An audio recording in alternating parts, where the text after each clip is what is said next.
Hello every one. ഇന്ന് നമ്മളുടെ കൂടെ സ്വാതി ആണുള്ളത്. സ്വാതി ഫസ്റ്റ് അറ്റംപ്റ്റിൽ തന്നെ 522 റാങ്ക് കരസ്ഥമാക്കിയിട്ടുണ്ട്. So I welcome Swathi. Congratulations Swathi. Thank you sir for securing 522 rank. Okay, so നമ്മൾ ഇന്നിവിടെ സ്വാതിൻ്റെ അടുത്ത് ഫോക്കസ് ചെയ്യുന്നത് മോസ്റ്റ്ലി സോഷ്യോളജി ഓപ്ഷണൽ റിലേറ്റഡ് ആയിട്ടുള്ള കാര്യങ്ങളായിരിക്കും. ആൻഡ് ഫസ്റ്റ് അറ്റംപ്റ്റിൽ തന്നെ 522 റാങ്ക് കിട്ടുക എന്ന് പറയുന്നത് വലിയൊരു കാര്യമാണ്. അപ്പം I think most of the students, especially first attempters as well as veterans ആണെങ്കിൽ പോലും, they would like to know more about your strategy in sociology. അപ്പം ലെറ്റ് സ്റ്റാർട്ട് ഫ്രം ദെയർ. എങ്ങനെയായിരുന്നു സ്വാതിയുടെ സോഷ്യോളജിയുടെ ഒരു അപ്രോച്ച് എങ്ങനെയായിരുന്നു? സർ, സോ ഞാൻ sociology self preparation ആണ് കണ്ടന്റ് ബിൽഡ് ചെയ്യാൻ ചെയ്തത്. Because I had a background, fairly strong background in sociology. So from my last semester in college ഞാൻ കുറച്ച് സിലബസുമായിട്ടൊക്കെ ഫെമിലറൈസ് ചെയ്യാൻ തുടങ്ങി. പേപ്പർ 1 ബേസിക് ആയിട്ടുള്ള ഫസ്റ്റ് 3 മോഡ്യൂൾസ് ഞാൻ ആ സമയം കൊണ്ടാണ് കവർ ചെയ്തത്. And that help me build the foundation in sociology. And later on ഞാൻ പ്രിലിംസ് പ്രിപ്പറേഷൻ്റെ കൂടെ തന്നെ സോഷ്യോളജി കവർ ചെയ്ത് അത് മാക്സിമം പേപ്പർ 1ഉം 2ഉം കംപ്ലീറ്റ് ചെയ്യാൻ നോക്കി. And the sources I relied on more was Haralambos the blue book. And അതായിരുന്നു ഞാൻ പേപ്പർ 1 ഫൗണ്ടേഷൻ ആയിട്ട് വെച്ചത്. I also took the help of a few YouTube videos. And coming to second paper for me was a bit of a challenge. Karnam, there is no one good source for a paper 2. It's very dynamic. So what I did for paper 2 was, initially ഞാൻ multiple sources ന്റെ പുറകെ പോയി. അവിടുന്ന് ഞാൻ ഇനി 3 sources വായിച്ചിട്ട് ഞാൻ ഒറ്റ നോട്ട് എഴുതാന്ന് പറഞ്ഞ് ഞാൻ നടന്നു. But eventually that didn't work out. So I relied on SocioMentorsന്റെ പേപ്പർ 2 നോട്ട്സ്. പിന്നെ ഈ സ്റ്റാറ്റിക് പാർട്ട് അങ്ങനെ കവറായി. ഡൈനാമിക് പാർട്ട് കവർ ചെയ്യാൻ ഞാൻ ന്യൂസ് പേപ്പറിൽ നിന്നുള്ള എക്സാമ്പിൾസ്, സ്റ്റാറ്റിസ്റ്റിക്സ്, ഈവൻ ഇൻസ്റ്റഗ്രാമിൽ വരുന്ന ചില ഇൻട്രസ്റ്റിംഗ് ആർട്ടിക്കിൾസ് എനിക്ക് കോട്ട് ചെയ്യാൻ പറ്റി. Like there were articles on how family structures are changing, how DINK families are coming up. So വളരെ അൺകൺവെൻഷണൽ ആയിട്ടുള്ള സോഴ്സസിൽ നിന്നും, because it's society that we are studying, so we can take examples from everywhere. So അങ്ങനെ സ്റ്റാറ്റിക്കിൻ്റെ കൂടെ തന്നെ ഞാൻ ആ നോട്ട്സിൽ കൺകറൻ്റ്ലി ഡൈനാമിക് ആയിട്ടുള്ള പോയിന്റ്സും എക്സാമ്പിൾസും സ്റ്റാറ്റിസ്റ്റിക്സും ആഡ് ചെയ്തു. And then later I started doing the test series. And test series was a big learning curve for me. Because ഞാൻ കൺസിസ്റ്റൻ്റ്ലി ടെസ്റ്റ് സീരീസ് എഴുതിയാണ് എൻ്റെ ആൻസേഴ്സ് റിഫൈൻഡ് ആയത്. ആൻഡ് ഫീഡ്ബാക്കിലൂടെയാണ് എൻ്റെ ആൻസേഴ്സ് എനിക്ക് കുറേയധികം റിഫൈൻ ചെയ്യാൻ സാധിച്ചത്. അതുപോലെ തന്നെ സാറ് തന്ന കുറേ പ്രിൻറ്റഡ് മെറ്റീരിയലിൽ നിന്ന് എനിക്ക് ഒരുപാട് നല്ല എക്സാമ്പിൾസ് പിക്ക് ചെയ്യാൻ പറ്റി. And that really enriched my answers a lot. Also for the static part, even though I knew okay എനിക്കിന്ന തിയറി അറിയാം, അതെനിക്ക് എഴുതി പിടിപ്പിക്കാൻ പാടായിരുന്നു. പക്ഷെ അത് എഴുതി പ്രാക്ടീസിലൂടെ I could also attend the theory intensive questions as well. And for paper 2 especially സാറിൻ്റെ എക്സാമ്പിൾസ് എനിക്ക് ഒരുപാട് ഹെൽപ്പ് ചെയ്തിരുന്നു. അതൊക്കെയാണ് ഞാൻ ആക്ച്വൽ എക്സാമിനും സപ്ലിമെൻ്റ് ആയിട്ട് യൂസ് ചെയ്തത്. Especially for smaller miscellaneous topics, it's not very easy to find examples and statistics. So that helped me there. And most importantly, what I tried to do for sociology was consistency in preparation. ഞാൻ എല്ലാ സ്റ്റേജിലും സോഷ്യോളജിയിൽ touch വിടാതെ നിന്നു. And I did not simply start just before mains preparation. So that helped me build a solid foundation in theory, familiarize myself with theory. And ചില theory നല്ല challenging ആയിരുന്നു തന്നെ പഠിച്ചെടുക്കാൻ. അപ്പോൾ അത് ഈ ടെസ്റ്റ് സീരീസ് എഴുതി എസ്പെഷ്യലി സർ ആപ്ലിക്കേഷൻ ക്വസ്റ്റ്യൻസ് എഴുതിയപ്പോഴാണ് തിയറിയുടെ എല്ലാ ഡയമെൻഷനും എനിക്ക് മനസ്സിലായത്, അത് ക്ലിയർ ആയത്. സോ അങ്ങനെയാണ് ഞാൻ എൻ്റെ സ്ട്രാറ്റജി ഡെവലപ്പ് ചെയ്തത്. സ്വാതി പറഞ്ഞത് പോയിന്റ്സിനകത്തുനിന്ന് തന്നെ ഞാൻ കുറച്ചും കൂടി ഡീറ്റെയിൽ ആയിട്ട് കാര്യങ്ങൾ ചോദിക്കാം. അപ്പോൾ സ്വാതി ഫസ്റ്റ് മെൻഷൻ ചെയ്തു ലൈക്ക് സ്വാതി അൺകൺവെൻഷണൽ ആയിട്ടുള്ള സോഴ്സസ് ഒന്നും കുറെ എക്സാമ്പിൾസും കുറെ കണ്ടന്റും ഡെവലപ്പ് ചെയ്തു, അല്ലെങ്കിൽ അത് യൂസ് ചെയ്തു എക്സാമിന് എന്നുള്ളത്. So I think sociology as a സബ്ജക്റ്റിൽ how far do you think ഇങ്ങനെ ഒരു കൈൻഡ് ഓഫ് ഒരു അപ്രോച്ച് നമുക്ക് യൂസ് ചെയ്യാൻ പറ്റും? ബിക്കോസ് ജനറലി എല്ലാ സ്റ്റുഡൻസും കേട്ടിട്ടുണ്ടാവും സോഷ്യോളജി എന്ന് പറഞ്ഞാൽ നമ്മളെ സൊസൈറ്റിയാണ്, like whatever we see around us. അപ്പം ആ സൊസൈറ്റി എന്നുള്ള കാര്യങ്ങൾ നമുക്ക് കുറേ അധികം നമ്മളുടെ ആൻസേഴ്സിൽ കൊണ്ടുവരാം. അപ്പം എങ്ങനെയാണത് തിയറിയും ഈ പറയുന്ന നമ്മൾ ജനറലി കാണുന്ന കാര്യങ്ങളും കണക്ട് ചെയ്ത് എങ്ങനെ സ്വാതി കൊണ്ടുവന്നു? അത് ചലഞ്ചിങ് ആയിട്ട് സ്വാതിക്ക് തോന്നിയോ? ലൈക്ക് നമ്മൾ പഠിച്ച തിയറി ഉണ്ട്, നമ്മൾ ജനറലി കാണുന്ന കാര്യങ്ങളുണ്ട്. അപ്പൊ അവിടെ എന്തെങ്കിലും ഒരു അപ്രോച്ചോ സ്ട്രാറ്റജിയോ സ്വാതി യൂസ് ചെയ്തിട്ടുണ്ടോ? സർ, അവിടെ first step is to really get thorough with the theory. തിയറിനെ നന്നായി മനസ്സിലാക്കുക, അങ്ങനെയാണെങ്കിലേ നമുക്ക് നമ്മൾ കാണുന്ന എക്സാമ്പിൾസ് അതിലോട്ട് റിലേറ്റ് ചെയ്യാൻ പറ്റുള്ളൂ. അപ്പോൾ അത് again I feel like practicing those application based questions which require a bit more higher order thinking skills rather than just writing the theory, that will help us integrate the theory and examples a lot. And sir, initially എനിക്ക് അങ്ങനെ ഒരു integration seamless ആയിട്ട് വന്നില്ല. There were a set of examples in my note that I collected. There was the theory. But അതിനെ integrate ചെയ്യാൻ എനിക്ക് സാധിച്ചത് theory കുറച്ചുകൂടി സ്ട്രോങ് ആയപ്പോഴാണ്. കുറച്ചുകൂടി ഒന്ന് എഴുതി തന്നെ വരുന്നൊരു കാര്യമാണ് സർ. ബട്ട് നമുക്ക് ചില എക്സാമ്പിൾസ് കാണുമ്പോൾ I feel like once you are familiar with the syllabus we will be able to at least interlink it with the syllabus even though we are not able to use it well in a particular question. So അങ്ങനെ സിലബസിൻ്റെ ഇന്റർലിങ്കേജ് കണ്ട എന്തെങ്കിലും ഒരു topic നമ്മൾ എവിടെയെങ്കിലും ഒക്കെ കാണുവാണെങ്കിൽ അതൊന്ന് not ചെയ്ത് വെച്ചാൽ it will make your answers more unique and it will make the answers stand out a bit more, and ultimately അങ്ങനത്തെ ഒരു stand out examples will I feel it will help score marks. അപ്പം basically നമ്മൾ syllabus തറവാവുക plus നമ്മൾ തിയറിയും തറവാക്കുക, so that you can easily connect whatever you see in the newspaper, in Instagram or in whatever sources നിങ്ങൾ അത് easily connect ചെയ്യാന്നുള്ളതാണ്.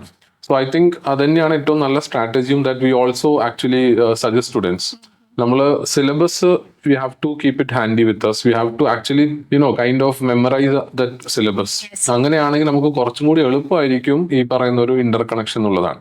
Apart from that, Swathi answers എഴുതുന്ന സമയത്ത് I would also like to know, Swathi ഇപ്പം say for example തിയറിയുടെ ഒരു particular question കിട്ടിയാൽ അതിനകത്ത് എന്തൊക്കെ കാര്യങ്ങൾ സ്വാതി ഇൻകോർപ്പറേറ്റ് ചെയ്യാൻ നോക്കാറുണ്ട്? You just stick to that theory or you try to include theory from other part of the syllabus? അങ്ങനെ എന്തെങ്കിലും ഒരു അപ്രോച്ച് സ്വാതി എടുത്തിട്ടുണ്ടോ? സർ, ഇപ്പോൾ ഒരു എക്സ്പ്ലെയിൻ XYZ തിയറി മാത്രമാണെങ്കിൽ I try to focus more on the theory and also supplement it with examples or statistics. അങ്ങനെ എന്തെങ്കിലും examples or so ഞാൻ സർ പറഞ്ഞതുപോലെ ഞാൻ സ്ട്രക്ചർ ചെയ്തത് തിയറി എക്സ്പ്ലെയിൻ ചെയ്യും, എക്സാമ്പിൾ, തിയറി, എക്സാമ്പിൾ, അങ്ങനെ ആ ഒരു പാറ്റേൺ തന്നെയായിരുന്നു സർ ഞാൻ ത്രൂ ഔട്ട് ഫോളോ ചെയ്തത്. ആൻഡ് അവിടെ ഞാൻ എക്സാമ്പിൾസ് ഇൻകോർപ്പറേറ്റ് ചെയ്യാൻ ശ്രമിച്ചു. And may be if the question permits or if it is a 20 marker question, I would also add some other theories that ഒന്നെങ്കിൽ ഇതിനെ ഫർദർ ക്വസ്റ്റ്യൻ്റെ ഡിമാൻഡ് അനുസരിച്ച് ഇതിനെ ഒന്നെങ്കിൽ സബ്സ്റ്റാൻഷിയേറ്റ് ചെയ്യുന്ന തിയറീസ് അല്ലെങ്കിൽ ഇതിൻ്റെ ക്രിറ്റിസിസം ആയിട്ട് വരുന്ന തിയറീസ്. അപ്പോൾ നമ്മളൊരു sociology is all about that balanced view point. So that will reflect in our answer and it will show a sociological thinking that we have that sociological thinking. Understood. So എനിക്ക് രണ്ട് രീതിയിലും കൂടി ചോദിക്കാനുണ്ട്. ഒന്ന്, how far do you think sociology as an optional has helped you in this preparation as well as to secure this rank? അതിനെ കുറിച്ച് സ്വാതിക്ക് personally തോന്നുന്ന കാര്യം എന്താണ്? I think sociology was one of the few subjects that I really enjoyed studying because കോളേജിൽ ഞാൻ ഏറ്റവും കൂടുതൽ ഇഷ്ടപ്പെട്ടിരുന്ന subject, ഏറ്റവും ലുക്ക് ഫോർവേഡ് ചെയ്തിരുന്ന കോഴ്സ് സോഷ്യോളജി ആയിരുന്നു. So having that along with me during my preparation journey really made it a bit more enjoyable. And ആ ഒരു aspect ആണ് എനിക്ക് സോഷ്യോളജി എനിക്ക് കിട്ടിയ ഏറ്റവും വലിയ strength. And also the other common strengths like the syllabus is very doable. Most of the concepts barring a few theories are very easily understandable because we see society all around us. And ഇതുപോലെ examples collect ചെയ്യാനാണേലും if we have a bit of a keen eye, we can easily collect examples and integrate theory into it. But എനിക്ക് challenge വന്നത് again answer റൈറ്റിംഗിലാണ്. So I feel that if we balance preparation with more practice, answer writing practice, sociology is a very good optional. It not only helps broaden your thinking, it makes you a more well-rounded individual, sir. And ആ ഒരു sociological thought process നമ്മുടെ എല്ലാ ആൻസേഴ്സിലും even എസ്സേയിലും reflect ആവും. And that makes our answers much more holistic. Correct. And one more thing, like as you have mentioned about the importance of writing answers, how do you എങ്ങനെയായിരുന്നു the test series process, ആ ഒരു answer writing process Swathi ഈ ഒരു mains test സീരീസിൽ കൊണ്ടുപോയത്? എങ്ങനെയായിരുന്നു സ്വാതിയുടെ മൊത്തം ഒരു പ്രോസസ്? അതൊന്ന് എക്സ്പ്ലെയിൻ ചെയ്യാൻ പറ്റുവാണെങ്കിൽ I think students will get better idea. Sir, so I followed the test series schedule here. ഇവിടുത്തെ ഏതൊക്കെ ടോപ്പിക്സ് ആണോ ആ വീക്കിലുള്ളത് ആ ടോപ്പിക്സ് ഞാൻ റിവൈസ് ചെയ്തു. And while I was revising, I also made very, very short notes, which I am going to revise on the day before my exam or my full test. And ആ ടൈമിലാണ് ഞാൻ കുറച്ചുകൂടി current affairs integration ചെയ്തു തുടങ്ങിയത്. Theory ഞാൻ കുറച്ചു നേരത്തെ പഠിക്കാൻ ശ്രമിച്ചു. And studying for the test series, I tried to integrate the examples. And sir, as you know, initially my answers were very much lacking. And ഒരുപാട് പ്രാക്ടീസും ടെസ്റ്റുകൾ എഴുതി മെന്റർഷിപ്പ് എടുത്തെടുത്താണ് അത് ബെറ്റർ ആയത്. So to people listening, don't be disheartened by the score that you get initially, because അതൊരു learning curve ആണ്. When you go through that process, you will understand how you can make your answers better, where you're lacking. So you can assess your strengths and weaknesses, and sir will definitely help you assess all your strengths and weaknesses to a point. Yeah, but I think ഞാൻ generally എനിക്ക് തോന്നുന്നു, ഞാൻ സ്വാതിൻ്റെ അടുത്ത് ഇത് മുമ്പ് പറഞ്ഞിട്ടുണ്ട്, what I felt സ്വാതിയുടെ കേസിൽ, whatever mistakes that we point out, Swathi next ടെസ്റ്റിലേക്ക് അത് റെഡിയാക്കിയിട്ട് വരും. Okay, I don't know what you do in between, but definitely next ടെസ്റ്റിൽ ആ ഒരു പ്രോബ്ലം ഉണ്ടാവില്ല, ബട്ട് ഡെഫിനറ്റ്ലി അടുത്ത പുതിയ പ്രോബ്ലം വരും. We try to fill that. അപ്പം എത്ര മിസ്റ്റേക്സ്, എത്ര ടൈം സ്വാതി അത് ഇമ്പ്രൂവ് ചെയ്ത് വന്നിട്ട് പുതിയ പുതിയ മിസ്റ്റേക്സ് പറയുമ്പോഴും സ്വാതി ഒരിക്കലും ഡിസ്ഹാർട്ടൻഡ് ആയിട്ട് എനിക്ക് ഫീൽ ചെയ്തിട്ടില്ല. Swathi was always like, okay, എൻ്റെ ഈ ഒരു പ്രോബ്ലം ഉണ്ടല്ലോ, അപ്പൊ അതിനെന്ത് ചെയ്യണം. So you are kind of a solution person rather than ആ പ്രോബ്ലമിൽ ഇങ്ങനെ സ്റ്റിക്ക് ഓൺ ചെയ്ത് ഡിസ്ഹാർട്ടൻഡ് ആവുന്നതിന് പകരം. ആൻഡ് ഐ തിങ്ക് ആ ഒരു പെർട്ടിക്കുലർ മൈൻഡ് സെറ്റ് ഒരു പരിധി വരെ സ്വാതിയുടെ ആൻസേഴ്സിന്റെ ക്വാളിറ്റി ഒത്തിരി എൻഹാൻസ് ചെയ്യാൻ ഹെൽപ്പ് ചെയ്തിട്ടുണ്ടെന്നാണ് ഞാൻ വിശ്വസിക്കുന്നത്. കാരണം എവറി ടൈം അടുത്ത തവണത്തേക്ക് ആ പ്രോബ്ലം ഉണ്ടാവില്ല. അപ്പം അതെങ്ങനെയാണ് സ്വാതി ആ ഒരു മൈൻഡ് സെറ്റ് കീപ്പ് ചെയ്യുന്നത് എന്നുള്ളതും കൂടി എനിക്ക് അറിഞ്ഞാൽ കൊള്ളാന്നുണ്ട്. സർ, ആ ഒരു മൈൻഡ് സെറ്റ് തന്നെയാണ് സർ പറഞ്ഞ പോലെ important. Because throughout this exam you have to keep a positive mindset. And I feel that മിസ്റ്റേക്സിലൂടെയാണ് നമ്മളുടെ ഏറ്റവും ബെസ്റ്റ് ലേണിംഗ് പ്രോസസ്സസ് നടക്കുന്നത്. And what I use to do was, ഞാൻ particularly poorly score ചെയ്ത questions എടുക്കും, ഞാൻ ഒന്നുകൂടെ rewrite ചെയ്യും. സർ പറഞ്ഞ പോയിന്റ്സ് എങ്ങനെ ഇൻകോർപ്പറേറ്റ് ചെയ്യാന്ന് പറഞ്ഞാൽ ഞാൻ ചിലപ്പോൾ 2 തവണ റീറൈറ്റ് ചെയ്യും. അപ്പം അങ്ങനെ റീറൈറ്റ് ചെയ്ത് പഠിച്ച് എന്നിട്ട് ആൻസർ കീയും കൂടി വെച്ച് നോക്കി ചില ക്വസ്റ്റ്യൻസ് ഞാൻ ഇംപ്രൂവ് ചെയ്തു. അതുപോലെ ഈ പ്യോർലി തിയറി ആയിട്ടുള്ള ക്വസ്റ്റ്യൻസ് ഞാൻ ഒരു റെഡിമെയ്ഡ് ആൻസർ അങ്ങ് പ്രിപ്പയർ ചെയ്തു.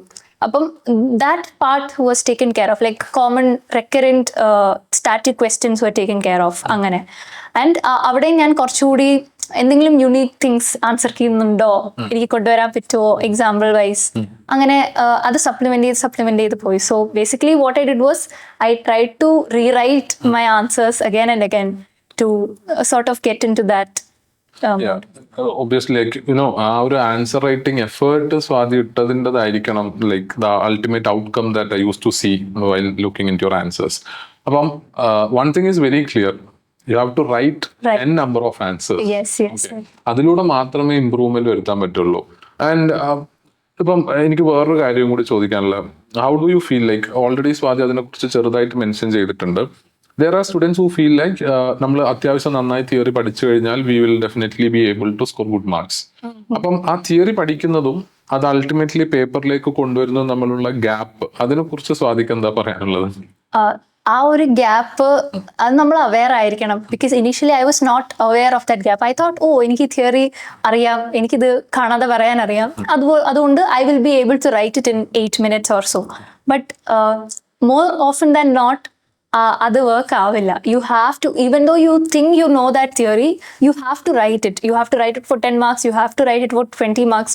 എസ്പെഷ്യലി പാർസന്റെ ഒക്കെ തിയറി നമ്മൾ എഴുതാതെ ശരിയാവില്ല. അതും all the different kind of questions, because some questions require X, Y, Z part of the theory. Some questions require another part of theory. So if you have to understand what is the requirement of the question, what theory does it require, you have to practice it. You have to write more. So theory the questions writing തന്നെ answer ഏറ്റവും best option. Next thing, ഒരു classical question ആണ്, do you write in points or do you write paragraph? Sir, initially I used to write like a GS mains answer, like point. But again, I felt that approach cannot be used for a humanities subject like sociology, because you need to show that you appreciate, not only understand but also appreciate this theory.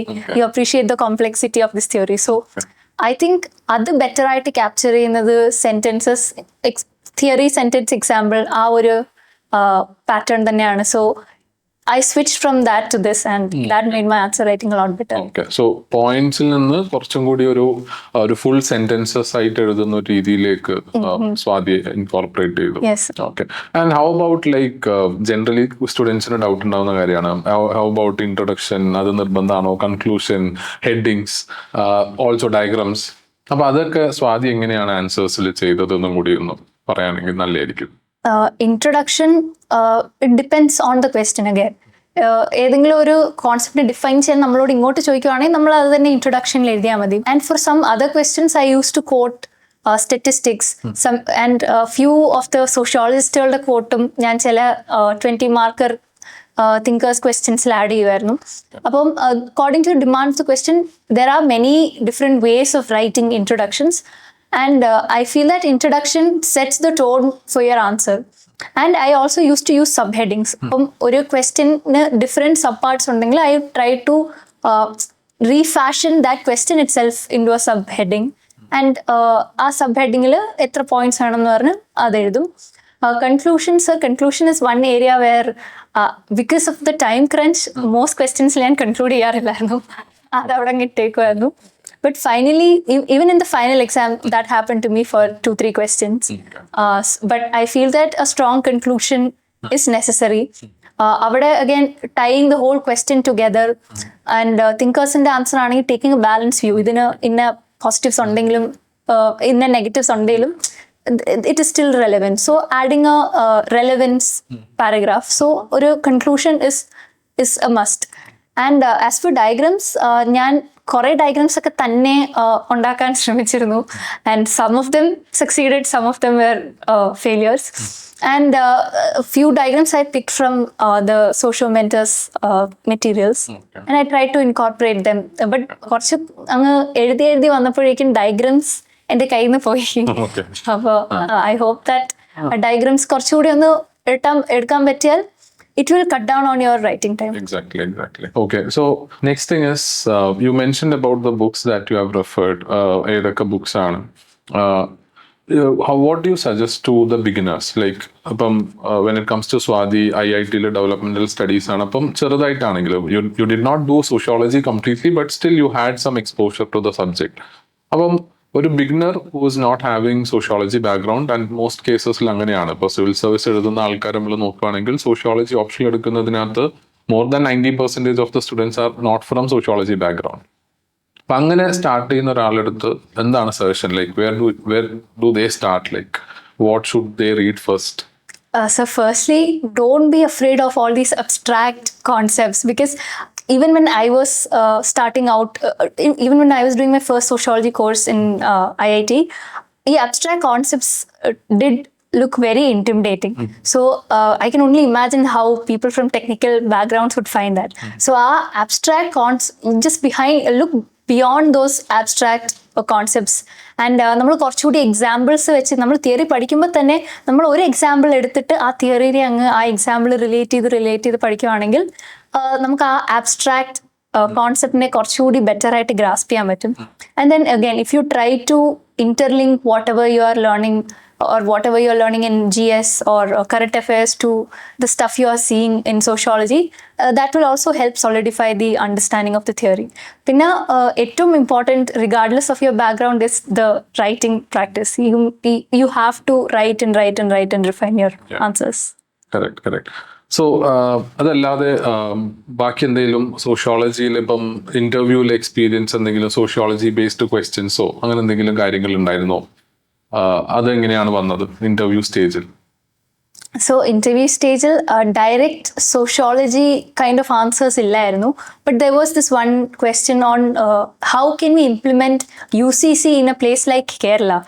So ആ ഒരു ക്വസ്റ്റ്യനെ എനിക്ക് tackle ചെയ്യാൻ കഴിഞ്ഞത് because I have written answers on pros and cons of UCC in sociology. So അതേ ഉത്തരം തന്നെ അവിടെ പറയാൻ പറ്റി.